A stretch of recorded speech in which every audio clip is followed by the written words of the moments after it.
বাবা নিয়ে গল্প, হ্যাঁ কেউ লিখতে পারে নাই। বাবা কি জানো, বাবা একটু চোখ গরম করলে তুমি পুলা মেজাজ গরম করন যাব না। এই সকালবেলা উঠে বাবা কাজে গেছে, কেউ খোলায় কাজ করে, কেউ রিক্সা চালায়, তার হলো বাবা। যেভাবে হোক পরিশ্রম করে তোমার পোলারে খাওয়াইছে, আর ওইভাবে একটু চোখ গরম করবো আর বাপের লগে তুমি যে পাঙ্গা লইবে, না না তা হইব না। বাপ কি জানো, চৈত্র মাসে রোদ দেখছো না, খা খা মাটি মাইরা যায়। ওই রোদের সময় চকের মধ্যে থাইকা দেখো, রোদটা মনে হয় যে শরীরের একগা চামড়া পুইরা ঠুসকা হয়ে যাইবো। আর এখানে যদি বট গাছ থাকে, ওই বট গাছের নিচে যায় বইও কেমন ছায়া দেয়।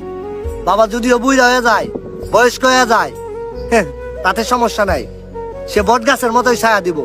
বাবা নিয়া কোনো সাহিত্যিক এখনো কবিতা লিখে শেষ করতে পারে নাই।